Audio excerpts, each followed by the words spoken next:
All right, y'all, welcome back to another tutorial, and in this one, we're going to be talking about Ether. So, where to start? How about what the heck is Ether? Great question. So, Ethereum's unit of currency is called, you guessed it, Ether. And you need Ether to do pretty much anything on the network, aside from some very basic things like you can read data from the network for free, but let's just say that you need Ether to do anything interesting on the Ethereum network. So let's go ahead and start with the most simple use case, and that is whenever one user has some Ether and they just want to transfer it to another user. So say that this user just got done watching the new Boston tutorial on Ethereum and they thought it was pretty cool, decided to buy, let's see, 1, 2, 3, 4 Ether right here. So they told their friend about it and their friend thought it was pretty cool too. So this person decided to transfer 2 Ether to someone else's account. Maybe their friend, their mom's, their brother, sister, whoever. So what they can do is issue a command to the Ethereum network and say, hey, I want to take 2 my Ether and send them to someone else, another account. So the Ethereum network can do that. And after this, it would update their balance from 4 to 2, and it would update the recipients from, let's say they had 0 before, so 0 to 2.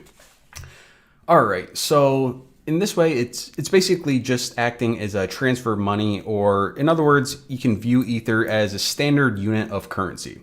Now, I do want to mention that even in these simple transfers of Ether, it is going to require the user to pay a fee in Ether.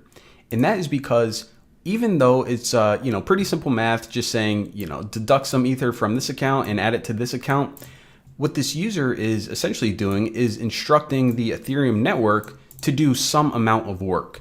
And all of these computers, all of these node maintainers, they just don't want to, spin up their servers and do everything for free. So the Ethereum network does require a small fee, even for these simple transactions.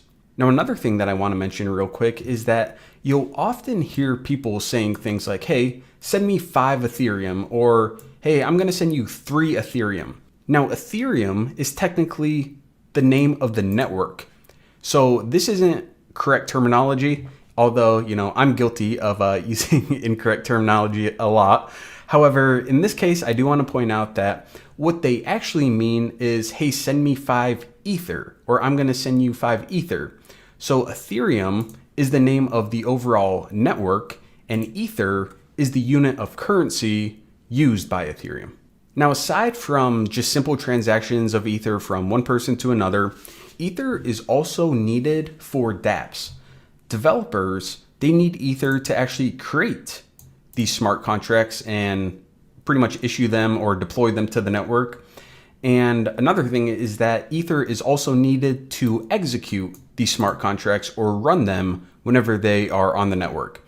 And I know we didn't cover that process of deploying or executing smart contracts yet, but just keep in mind for now that Ether is needed for dApps. Now, another interesting note is that Ether can be further divided into smaller units called Wei. Now, 1 Ether is actually equal to 1 quintillion Wei. So this diagram is not exactly accurate. For purposes of not wanting my computer to explode, I decided it was best to not render 1 quintillion Wei on here. But just remember that 1 Ether is equal to 1 quintillion Wei, and that is 10 to the 18th. And Wei is indeed the most base, or in other words, the most atomic unit of Ether. So you can't split up a Wei. Now, if you are interested in developing smart contracts, you're actually going to be working with Wei quite a bit. And just to make it easier in everyone's head, there are a lot of tools out there to convert Wei to Ether. So say that you wanted to, make a smart contract that was distributing like 2 Ether to someone. Now, if you wanted to convert that to Wei, instead of, having a piece of paper or calculator, there are actually a lot of different converters online. If you just type in Ether to Wei converter, there's going to be a ton that pop up. But let's say you type in 2 Ether right here, then it's going to do all the conversions, and you can see that this is 2 quintillion Wei. Now, there are also a lot of different units in between there, but the most common ones are just Ether and Wei. To be honest, no one really uses these other units that often. Gwei is one that's I see sometimes used, but really if you just know Wei and Ether, then you're going to be fine. Now the last thing that I want to touch on in this video is how is Ether created? Or in other words, where does it come from?